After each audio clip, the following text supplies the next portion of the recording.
दोस्तों नमस्कार। Colonel Ajay, CEO Ajay astro money group first global astro finance digital channel से आपसे मुखातिब होता हूं। आज 4 मई सन 2025 रविवार। दोस्तों, अजय एस्ट्रो मनी ग्रुप देश दुनिया का पहला चैनल है जो अग्रिम विश्लेषण आप तक पहुंचाता है। हमने अपने पिछले साप्ताहिक अखबार में हिंदी और अंग्रेजी का में कच्चे तेल में पिछले सप्ताह के दौरान बड़ी गिरावट की बात कही थी, जो कि अक्षत सत्य साबित हुई। ये खबर, ये सूचना हमने जो चैनल को ज्वाइन किया है, जो ज्वाइन का बटन दबा के उन लोगों के लिए भी डाली थी, आप देख सकते हैं।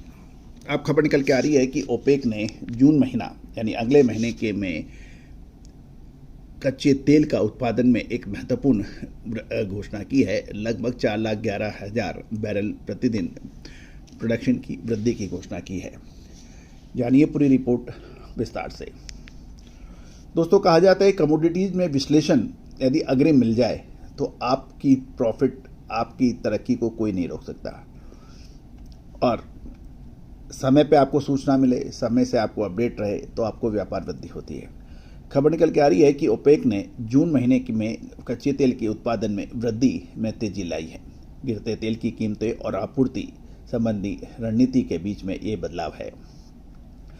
गौरतलब है कि जून महीना साल 2025 के लिए प्रतिदिन 4,11,000 बैरल उत्पादन की बढ़त की घोषणा की गई है, जो अप्रैल और मई में इसी तरह के एडजस्टमेंट के बाद कुल चरणबद्ध वृद्धि 9,60,000 बैरल प्रति दिन ले जाने की दिशा में ये कदम है। ये स्वैच्छिक कटौती वृद्धि 8 भाग लेने वाले देशों द्वारा 2.2 मिलियन बैरल पर डे की स्वैच्छिक कटौती के चरणबद्ध तरीके से समाप्त करने की योजना का एक हिस्सा है। बाजार की स्थितियों के अनुसार बदलाव। ओपेक ने यह जोर दिया है कि बाजार की बदलती परिस्थितियों के आधार पर क्रमिक वृद्धि को रोक दिया जाना चाहिए या उलट भी दिया जा सकता है। 8 देशों ने सहमति से कोटा के साथ पूर्ण अनुपालन की अपनी प्रतिबद्धता दोहराई है, जिसमें स्वैच्छिक कटौती भी शामिल है। जनवरी 2024 में किसी भी अधिक उत्पादन की भरपाई से अपनी मंशा की पुष्टि की है। अब बाजारों पर क्या प्रभाव हो सकता है? ब्रेंट क्रूड फ्यूचर 2 मई को यानी फ्राइडे को $61.29 प्रति बैरल पे बंद हुआ, जो साप्ताहिक 8% की गिरावट दिखा रहा है, जो मार्च के बाद सबसे अधिक थी। ये 8% की बड़ी गिरावट का अग्रिम विश्लेषण हमने आपको सोमवार को दे दिया था, यानी शुक्रवार से पहले 6 दिन पहले। अपने साप्ताहिक अखबार में भी हमने इसका उल्लेख किया था। साथ साथ जो चैनल का ज्वाइन बटन है, उस पर भी जिन्होंने ज्वाइन कर रखा है वो आप देख सकते हैं।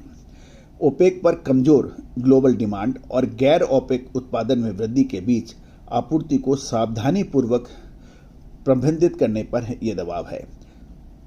अगली ओपेक बैठक 1 जून सन 2025 को जुलाई महीने के उत्पादन स्तर पर लेने के लिए निर्धारित है। यानी जो मई में जून के पर उत्पादन के निर्णय हैं और जून 1 को जुलाई महीने के कच्चे तेल के उत्पादन के ऊपर बात होगी।